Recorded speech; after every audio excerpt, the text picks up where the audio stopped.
Assalamualaikum warahmatullahi wabarakatuh.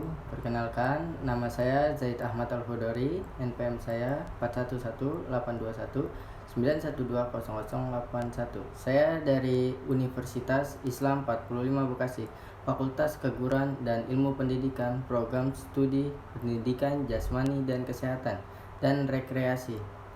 Mata kuliah Pertumbuhan dan Perkembangan Peserta Didik dengan dosen pengampu Ibu Yunita Lasma MPD.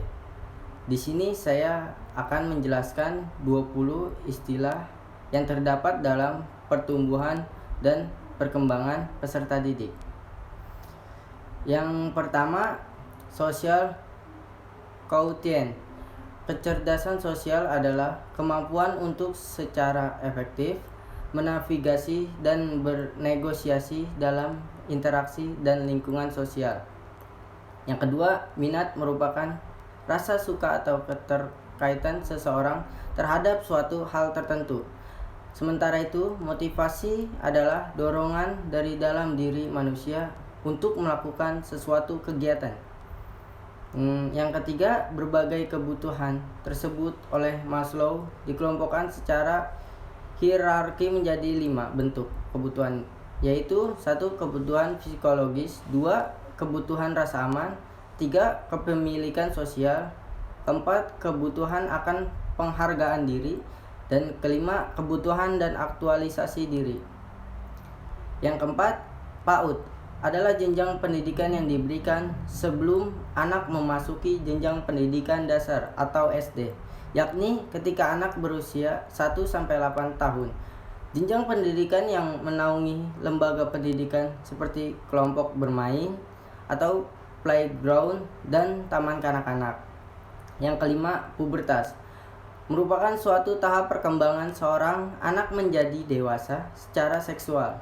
Pada perempuan, pubertas terjadi pada rentang usia 10-14 tahun, dan pada laki-laki pubertas terjadi pada kisaran usia 12-16 tahun. 6. Disiplin merupakan perasaan taat dan patuh terhadap nilai-nilai yang dipercaya merupakan tanggung jawabnya. Pendisiplinan adalah usaha-usaha untuk menanamkan nilai ataupun pemaksaan agar subjek memiliki kemampuan untuk menaati sebuah peraturan. Yang ketujuh, neo-gestalt, yang bentuk nyatanya salah satu adalah aliran psikologi Medan yang dirintis oleh Kurt Lewin. Terhadap proses diferensiasi itu masih menambahkan lagi proses sertifikasi. Struktur pribadi digambarkan sebagai terdiri dari lapisan-lapisan atau strata. Lapisan-lapisan itu makin lama makin bertambah. Dan yang kedelapan, bimbingan adalah bantuan atau pertolongan yang diberikan kepada individu atau sekumpulan individu dan menghindari atau mengatasi kesulitan-kesulitan hidupnya agar individu dapat mencapai kesejahteraan dalam kehidupannya. Yang kesembilan, parental trait adalah alur induk seseorang menuruti garis keturunan dari ibu dan atau ayahnya atau penerus keturunan dalam setiap spesies. Yang kesepuluh, parental rejection adalah menurut Rohner tidak adanya atau penarikan signifikan kehangatan, kasih sayang, atau cinta dari orang tua terhadap anak-anak mereka. Yang ke-11, kognitif. Kognitif adalah cabang ilmu psikologi yang mempelajari proses mental seperti perhatian, penggunaan bahasa, daya ingat, persepsi, pemecahan masalah, kreativitas, dan pola pikir. Yang ke-12, interpersonal. Interpersonal adalah komunikasi yang terjadi antara dua orang atau lebih, yang biasanya tidak diatur secara formal. Dalam komunikasi interpersonal, setiap partisipan menggunakan semua elemen dari proses komunikasi. Yang ke-13, komunikasi intrapribadi atau komunikasi intrapersonal adalah penggunaan bahasa atau pikiran yang terjadi di dalam diri komunikator sendiri atau diri sendiri dengan suatu subjek yang tidak tampak.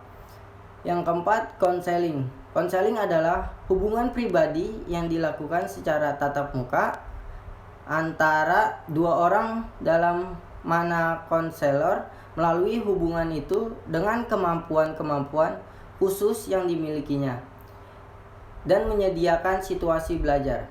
Yang ke-15, tabula rasa, merujuk pada pandangan epistemologi bahwa seorang manusia lahir tanpa isi mental bawaan, dengan kata lain kosong, dan seluruh sumber pengetahuan diperoleh sedikit demi sedikit melalui pengalaman dan persepsi alat indranya terhadap dunia di luar dirinya. Yang ke-16, semboyan Ki Hajar Dewantara, yang merupakan semboyan pendidikan yang bersembunyi ing ngarso sung tulodo, ing madio manggun karso, tuturi handayani, yang artinya di depan menjadi teladan, dan di tengah membangun semangat, dan di belakang memberikan dorongan. Yang ke-17, ing ngarso sung tulodolm, madio mangun karso tuturi handayani. Ketiganya merupakan buah pikiran Ki Hajar Dewantara atau Bapak Pendidikan Indonesia, yang artinya di depan memberi teladan, di tengah membangun kemauan, dan di belakang memberi dorongan dan pengaruh. Yang ke-18, semboyan tuturi handayani, mengandung pesan agar setiap pendidik tidak memaksakan kehendak kepada anak didiknya.